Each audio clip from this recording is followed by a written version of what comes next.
Bonjour, mon nom est Jonathan Robert, je suis professeur à l'INRS, titulaire de la chaire de recherche du Canada sur les nouveaux environnements numériques et l'intermédiation culturelle. Pour l'essentiel, j'étudie les médias numériques et comment nous, en tant que citoyens, recevons de l'information.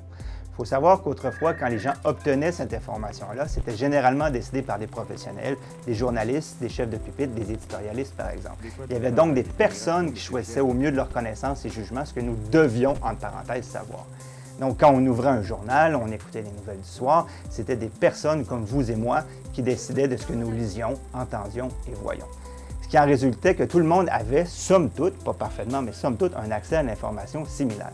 Maintenant, l'Internet a grandement changé la manière dont circule toute cette information-là.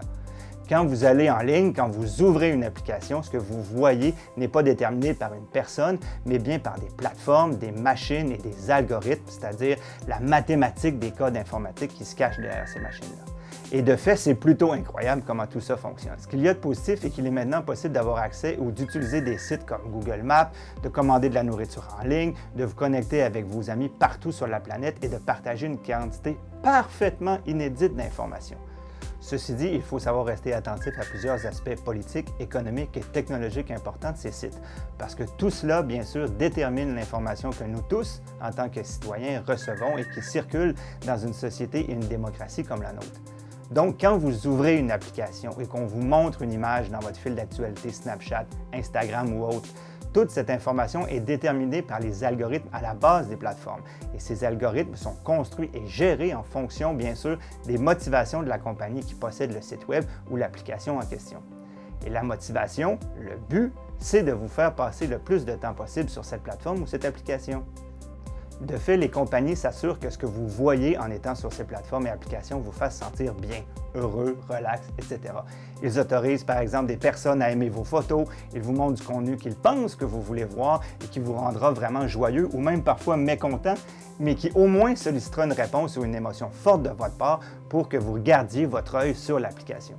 Tout ça, eh bien, c'est parce qu'ils veulent vous montrer le plus de publicité possible pendant que vous y êtes. C'est ça, en fait, le modèle d'affaires. Ils se servent de ces données pour créer des profils détaillés de votre vie et de votre comportement. Et c'est ces profils qui sont utilisés pour vous montrer de la publicité ciblée ou qui parlent de contenu que vous aimez. Bref, ce sont les algorithmes qui font la fortune des géants du Web et qui finissent par déterminer ce que vous voyez, c'est-à-dire la pub, mais aussi l'ensemble des contenus qui se dirigent vers vous parce que filtrés automatiquement pour vous. Une conséquence nécessaire de tout cela est que ce modèle a un impact direct sur la circulation des messages et informations de nature politique et donc un impact direct sur notre démocratie. Ce que nous voyons sur Internet est hautement personnalisé en fonction de nos goûts et basé sur ce que nous aimons, ce que nous croyons et ce que nous voulons voir ou voulons savoir. Autrement dit, l'information que chaque citoyen reçoit est de plus en plus personnalisée, en sorte que nous n'avons plus, en tant que société, cet ensemble de connaissances partagées qui animait auparavant les espaces de délibération publique. Bien sûr, tout ça constitue un problème, puisqu'une démocratie requiert de nous que nous travaillions et pensions ensemble, et que nous connaissions aussi le plus possible les mêmes faits pour prendre des décisions éclairées et collectives pour l'ensemble de la société. Lorsque les algorithmes filtrent, nous sommes de plus en plus confinés dans nos propres bulles d'intérêt. Les informations que les citoyens connaissent sont différentes et c'est de plus en plus difficile pour eux donc de s'entendre raisonnablement ou intelligemment les uns avec les autres. Sans circulation libre et ouverte de l'information et sans une expérience ou une connaissance partagée, il devient difficile d'accéder à des choix collectifs éclairés. C'est entre autres pour cela que je pense que c'est fondamental et important que nous pensions de manière critique aujourd'hui à comment nous recevons l'information en ligne, comment il faut se questionner sur le rôle des entreprises qui déterminent de fait ce que nous voyons sur Internet.